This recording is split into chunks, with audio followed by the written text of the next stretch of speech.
নমস্কার বন্ধুরা, আপনারা দেখছেন কুকিং হাউস অফ অনিমা।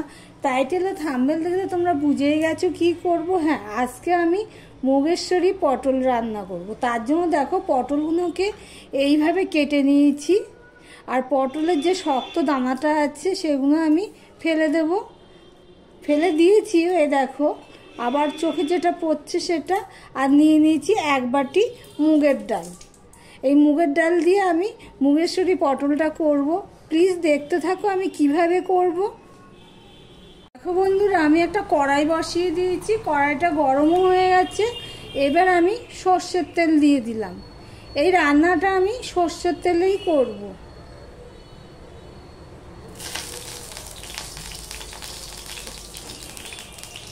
দিয়ে দিলাম অল্প একটুখানি নুন। কড়াইটা কাত হয়ে যাচ্ছে, একটু সোজা করে দিলাম। এবারে যে আমি পটলগুলো কেটে রেখেছি লম্বা লম্বা করে, সেই পটলগুলো সবার আগে আমি ভেজে নেব। নুন দিয়েই ভেজে নেব।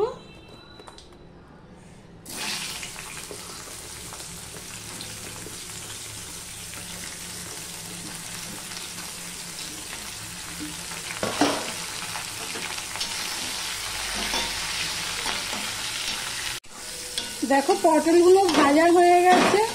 এবার আমি এটা তুলে নেব একটা পাত্রে।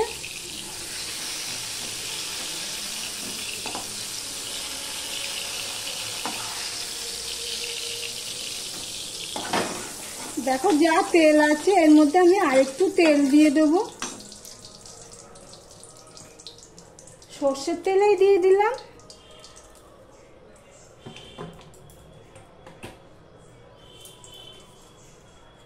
দেখো সর্ষের তেলটা দিয়ে দিলাম। তেলটা গরম ছিল, কড়াইয়ে ফুল দিয়ে দিয়েছি। দিয়ে দিলাম একটা তেজপাতাকে দু টুকরো করে দিয়ে দিলাম।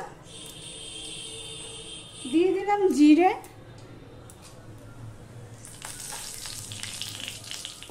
দেখো জিরেটা ফোড়ন হয়ে গেছে। জিরে যাতে পুড়ে না যায় সেটা খেয়াল করতে হবে। এবার আমি একটা পেঁয়াজ নিয়ে নিয়েছি, সেই পেঁয়াজটা আমি দিয়ে দিলাম। পেঁয়াজটা আমি লাল লাল করে ভেজে নেব। আর এদিকে দেখো আমি পটলের জন্য একটা বড় সাইজের আলু আমি কেটে ঠিক এইভাবে নিয়েছি। তোমরা আলুটা দিতেও পারো, নাও দিতে পারো। আমি এই আলুটা এবার দিয়ে দিলাম।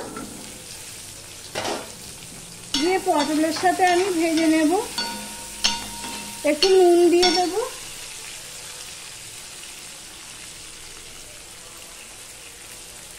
আর একটুখানি হলুদ দিয়ে দিলাম।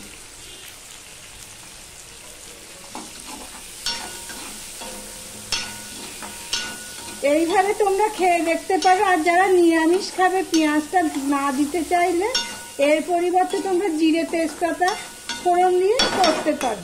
আমি ঢাকা দিয়ে দিয়ে আলুটা ভেজে নেব। দেখো বন্ধুরা, ঢাকা দিয়ে দিয়ে আমি আলুটাকে ভেজে নিয়েছি। আলুটা প্রায় 50% মতন সিদ্ধ হয়ে গেছে। আর পেঁয়াজটাও দেখো লাল লাল হয়ে ভাজা হয়ে গেছে, একটা সুন্দর গন্ধ বেরোচ্ছে। এই অবস্থায় আমি এই 1 চামচের মতন আদা পেস্ট দিয়ে দিলাম।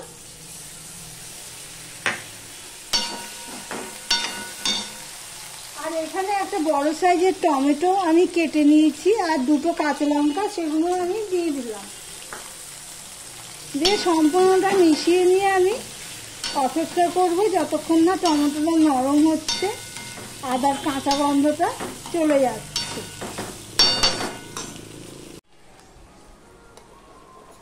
এবারে আমি কিছু মশলা অ্যাড করব।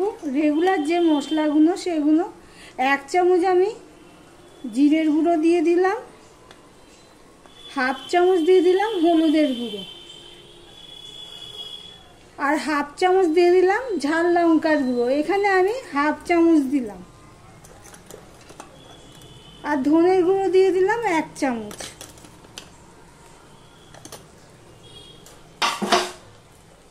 একটু জল দিয়ে দিলাম মশলাটা কষানোর জন্য। এখানে আমি এখন আর নুন দেব না, কেননা আমি পটল ভাজার সময় নুন দিয়েছি। আবার আলু ফোড়নের সময় নুন দিয়েছি, আলু ভাজার সময় নুন হলুদ দিয়েছি, সেই জন্য আমি আর নুন দেবো না।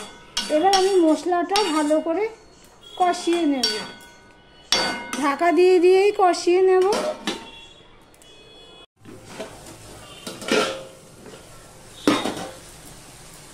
দেখো মশলাটা কিছুটা কষানো হয়ে গেছে, মোটামুটি হাফের মতো কষানো হয়ে গেছে। আর এখানে যে এক বাটি ডাল আমি নিয়েছিলাম সেটা আমি এবারে দিয়ে দিলাম। ডালটা আমি ধুয়ে রেখেছিলাম, এটা কিন্তু কাঁচা ডালেই দিলাম। কাঁচা ডাল ধুয়ে রেখেছিলাম সেটাও আমি দিয়ে দিলাম।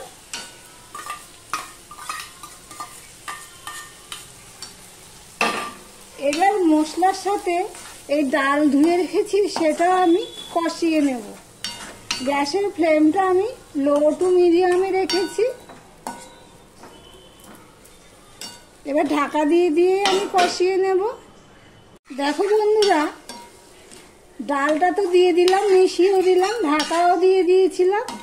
তোমাদের একটা কথা বলি, দেখো ডালটার সাথে মশলাটা তো ভালো করে কষাতে হবে। মশলা যদি ভালো করে কষানো না যায় তাহলে খেতে স্বাদ হবে না, এবার তলায় লেগে যেতে পারে। আমি সেই জন্য অল্প একটুখানি জল দিয়ে দেবো, মশলাটা তাহলে ভালো করে কষানো হবে। আর তোমাদের যদি জলের প্রয়োজন না হয় তো না দেবে, কিন্তু একটু জলের প্রয়োজন হবে, সেই জন্য আমি একটু জল দিয়ে দিলাম। দিয়ে এবার মশলাটা ঢাকা দিয়ে দিয়ে কষিয়ে নেব। আমি ঢাকা দিয়ে দিয়ে কিন্তু কষাচ্ছি সত্যি কথা, কিন্তু মাঝে মাঝে আমি এইভাবে নেড়ে দিচ্ছি। কেন বলো তো? ঘেঁটে দিচ্ছি, নাহলে এই যে ডালটা দেওয়া গেছে এটা কিন্তু কড়াইয়ের গায়ে বা তলায় লেগে যেতে পারে। দেখো মশলাটা প্রায় কষানো হয়ে এসছে। এবার আমি দিয়ে দিচ্ছি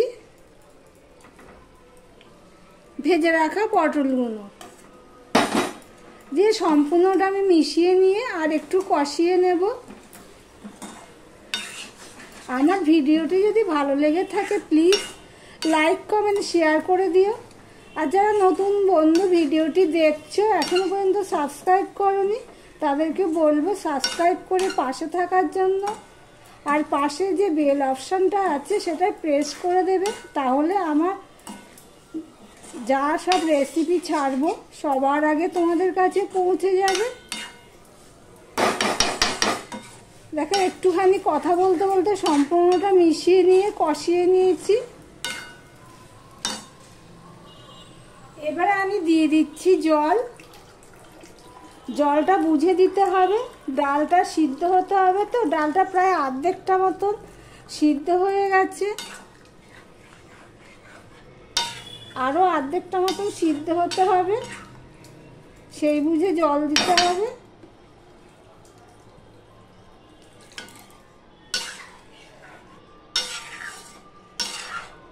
দেখো আমি কীরকম পরিমাণে জল দিলাম, ডালও সিদ্ধ হবে, তরকারিটাও সিদ্ধ হবে, জলটাও শুকিয়ে যাবে। দেখো বন্ধুরা, প্রায় 5 থেকে 6 মিনিট পর তোমাদের সামনে আসলাম। ঢাকা দেওয়া ছিল, ঢাকাটা আমি উল্টে দিয়েছি, সরিয়ে নিয়েছি আর কি। দেখো পুরোটা সিদ্ধ হয়ে গেছে, আমি দেখে নিয়েছি। এবার দিয়ে দিচ্ছি কাঁচা লঙ্কা, যেহেতু নিরামিষ তরকারি কাঁচা লঙ্কার ফ্লেভারটা ভালো হয়। 3টে কাঁচা লঙ্কা চিড়ে দিয়ে দিলাম।